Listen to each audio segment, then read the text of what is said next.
All right, we might have a problem. We have a new injury for the Sabres that matters and a very tough challenge coming their way in Dallas. We'll preview it here on the Locked On Sabres podcast.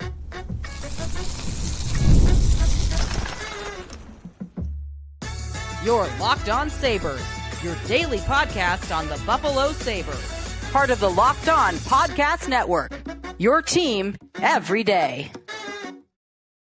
What is up, everybody? Welcome in to this New Year's Eve edition of the Locked On Sabres podcast. Thanks for making us your first listen every day, all throughout the year. And be sure to check us out wherever you listen to your podcast and on YouTube, where you can watch our show, like and subscribe us there so you don't miss an episode, and get into our Locked On Sabres Everydayers Club. Great move for you. Get into our Discord. A lot of good conversation. We've actually been doing some Sabres and some Olympic hockey decision-making stuff in there the last couple of days. Or you want to get a ad-free version of this show, that's also available. It's looped in, not an or, it's an and, for our Locked On Sabres Everydayer Club. Sign up. Go to LockedOnSabres.supercast.com. Sneaky Joe DiBiase here. Today's episode of the show on the Dallas Stars matchup, injury updates, and plenty more as we get into it today here on New Year's Eve. The Sabres going for their 10th win in a row,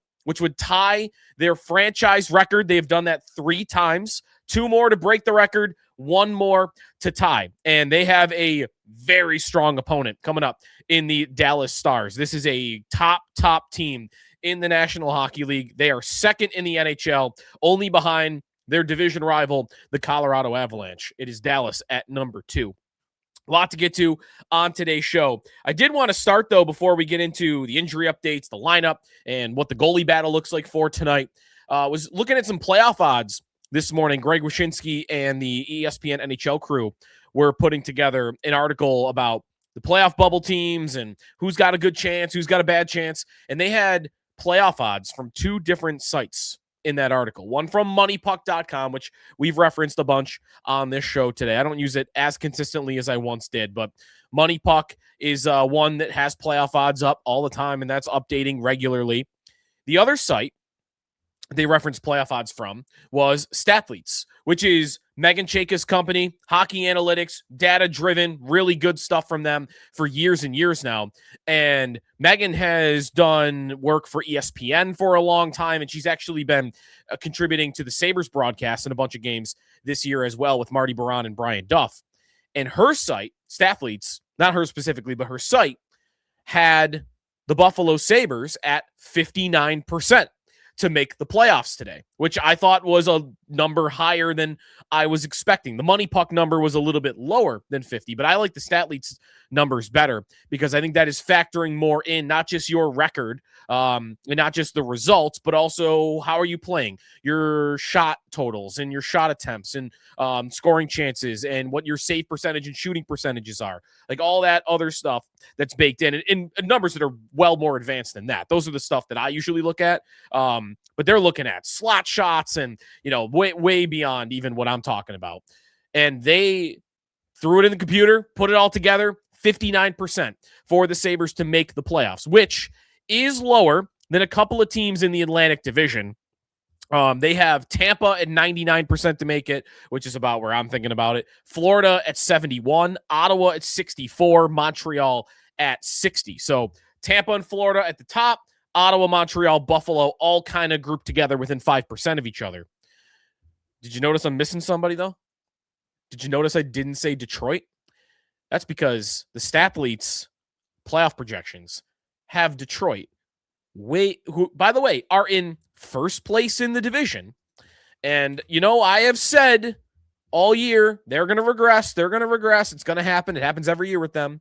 It hasn't happened yet, but I didn't think they'd regress as much as they have, because Stathletes has the Red Wings, who are first place at 49 points right now, at 12.8% to make the postseason.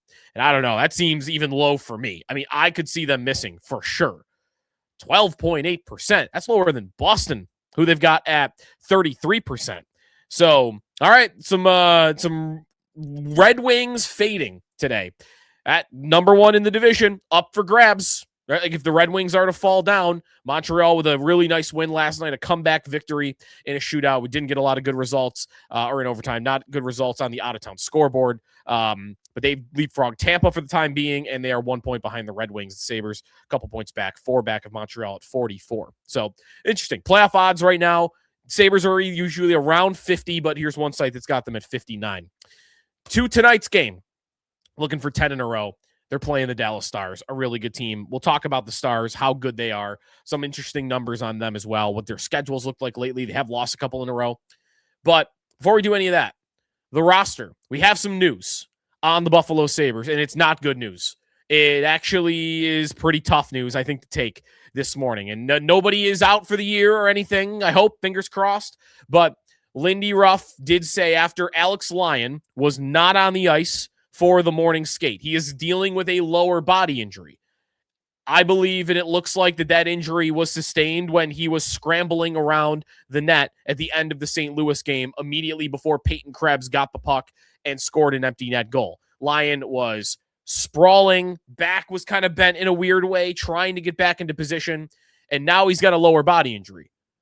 Don't think that's that big of a coincidence.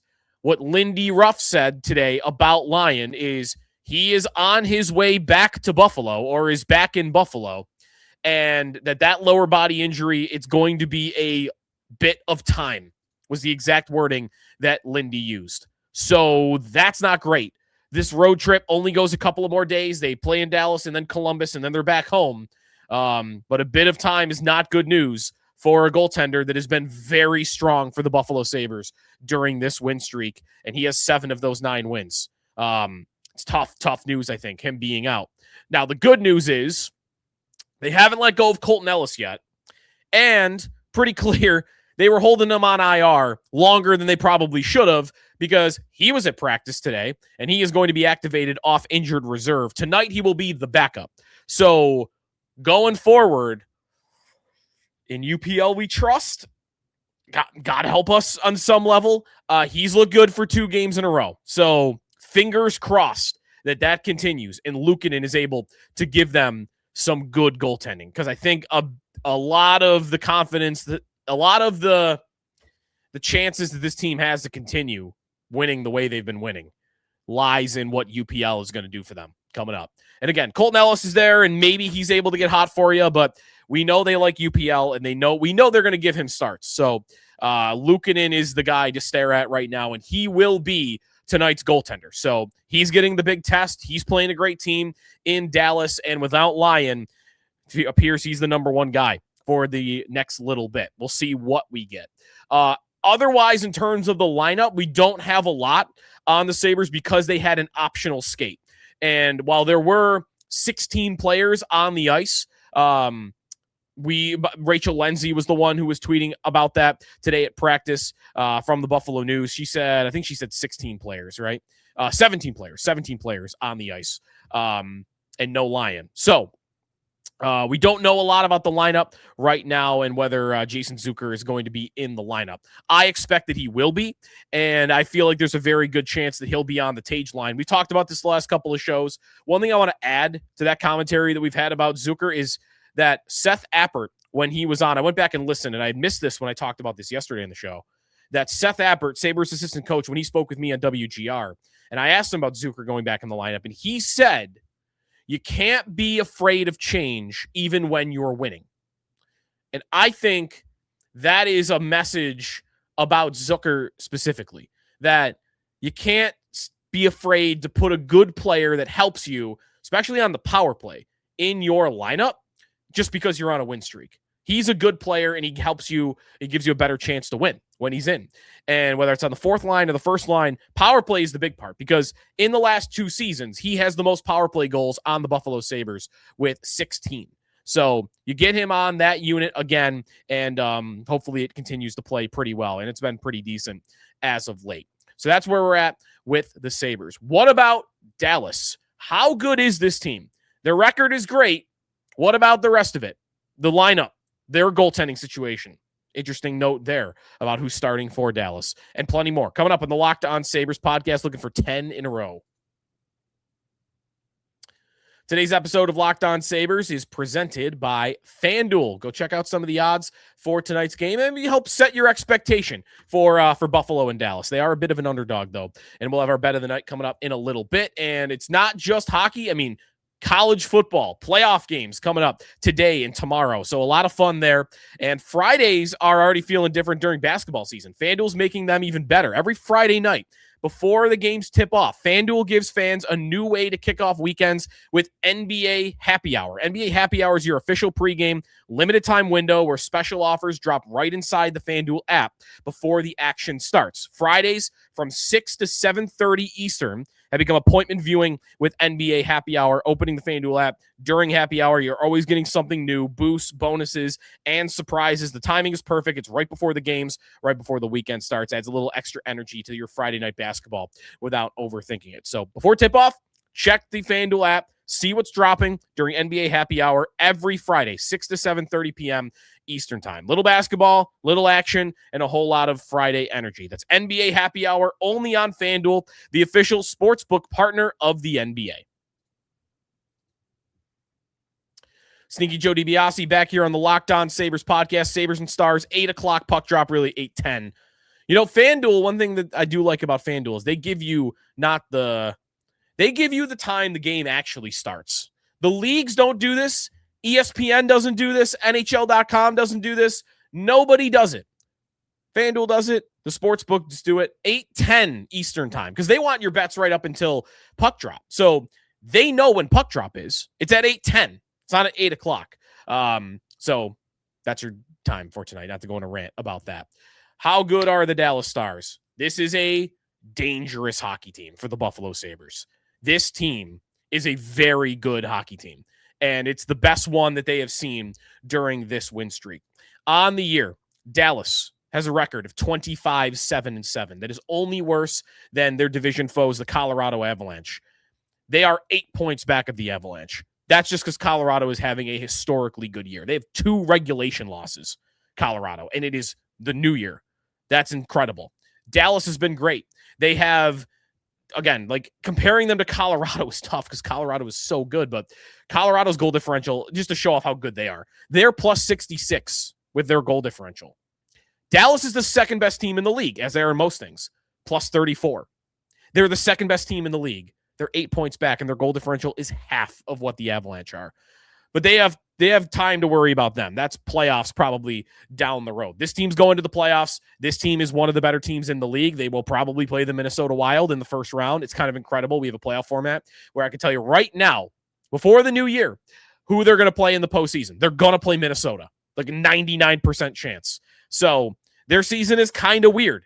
Again, I don't know how I would deal with that. I hope to experience it someday with the Sabres, where we know, like January, because, let's say the Panthers are 15 points ahead of everybody, and then you got Buffalo and you got Ottawa in second and third, and then nobody else is within 8 points of them. We'd be sitting here in January like, well, we know we're playing the Senators, but we also got 4 months to go in the year. It's, again, part of why the NHL playoff format can be really dumb is it's December still, and we know one of the playoff matchups. Most likely. I mean, again, there's an 8-point gap between Dallas and Colorado, and there is a 15-point difference between Minnesota and Utah. So unless the Avalanche fall apart, those two teams will play each other. Ridiculous. How good are the Stars? It's not a terrible question because even though the record is elite and they get results, they beat teams badly a lot. They also don't have the best numbers, but I'm here to tell you why they are one of the best teams in the league. It's one thing that I go back to from the offseason that I said about this Sabres team is you don't have to be the best at 5-on-5 to be a great team and to be a playoff team. But if you aren't great at 5-on-5, you better be great in goal and on the power play. That's Dallas. Dallas is the ultimate example of this. Second best record in the NHL. I'll go through some of their 5-on-5 numbers, and you're going to realize that, it doesn't matter what your 5-on-5 numbers are if you have these two other components. Shot attempt percentage on the season. The Dallas Stars rank second from the bottom in the National Hockey League. They have given up 1,784 shot attempts. They have 1,486 of their own. They have been outshot on the season, 816 to 731 at 5-on-5. By percentage, that ranks 27th in the National Hockey League. That's not a very good mark either. Their expected goals for percentage on the year is 24th in the NHL. Now, they are scoring at a higher clip. Their shooting percentage is incredible. 5-on-5, they're number one in the league. They're scoring on 11.9% of their shots. The Sabres, by comparison, who are pretty good in this category, the Sabres rank 13th. They're at 9.5%. So more than 2% higher than Buffalo on the year. It's a big difference. The Stars are not the best team at 5-on-5, but they are the best team in all these other categories. On the power play, they are number 2 in the NHL at 30.6%. That is only trailing the Dallas Stars. When it comes to save percentage on the year, they are number 5 in the National Hockey League with a 912. The combination of an elite power play, Wyatt Johnston leads the NHL in power play goals with 14. Jason Robertson with 9 of his own. He, by the way, is the number 1 goal scorer in the NHL since November 10th. Almost 2 full months, well, a month and a half of hockey. He leads the NHL in goals just above Connor McDavid and Nathan MacKinnon. And the Jake Oettinger, Casey DeSmith combo has been lethal. And it has been pretty darn good no matter which of the two are in goal. 2 of the top 20 goalies in the NHL by goals saved above expected. They give you those other valued areas, special teams, and also the goaltending. And that's enough. That's enough to win and win a lot. And again, it does help that even though they're not getting all the chances, they're not getting all the shots, they're not getting all the shot attempts, they're scoring on a higher percentage of those chances they're getting. And that's another part of this is sometimes those numbers can show how you're playing, but they don't always give you the best look at natural goal scoring ability. Because sometimes shooting percentage can be real and it can be sustainable to some extent. When you're an elite goal scorer, Jason Robertson's going to score on more of his goals from a certain spot than Zach Benson would score from that spot. And this team has a lot of goal scoring ability. I mean, Rantanen and Robertson are the top 2 for this, but Johnston as well. When they're fully healthy, Sagan gives them that, but he's done for a long, long time here, so you don't have to worry about him. I mean, they just got depth of scoring all the way through the lineup. The Johnston-Rantanen combo up top, Hintz and Robertson on the second line, Duchene and Benn, veteran players that, listen, if they were playing higher in a lineup, then you'd probably be saying, well, they're not the same players. They're kind of shot. But when they're playing in a bottom 6 secondary scoring role, all right, it's not terrible. That's fine if they're going to play down there in the lineup, playing, 12, 13 minutes a night. And on the year so far, Duchene's playing 14.58 a night, and Benn's playing 13.05 a night. Duchene's also dealt with some injury. But when those veteran players are further down, that's a sign of depth of a lineup. And they certainly have that.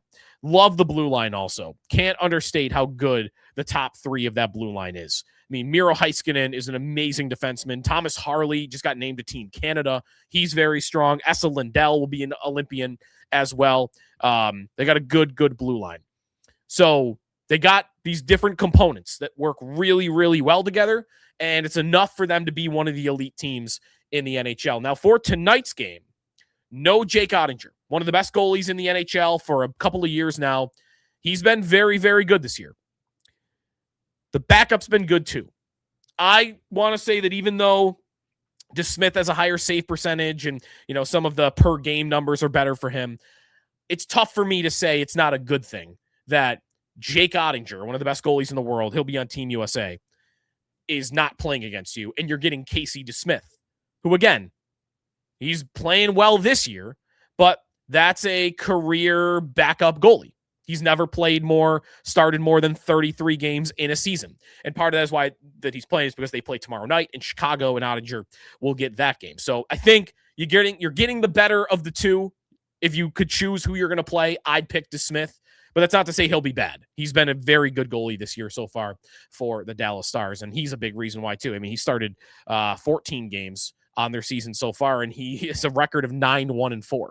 So they're winning games when he is in goal. But I still think it's probably better that he is between the pipes. So at the end of the day, to summarize, got a underwhelming team at 5-on-5, but they do score on a ton of their chances, which means big night for Luukkonen, because on those chances they get, you're going to be seeing some really good scorers, and you got to be able to make the saves. It also means, looking at how they're built, how they've played, you got to stay out of the box. It is critical in this game. Now, the Sabres have a great penalty kill, and if we see that battle tonight, it'll be one of the best power plays in the league against one of the best penalty kills in the league. But I think it is pretty darn critical that the Sabres stay out of the penalty box. Do not give Johnston, Robertson, Heiskanen, do not give these players the chance to tee off on you on the power play, because that is how they win games. That is what they want. Power play goals on the year, they have 37. The Sabres, who are in 14th, which again is like good, middle of the pack, they're at 22. This is a good power play.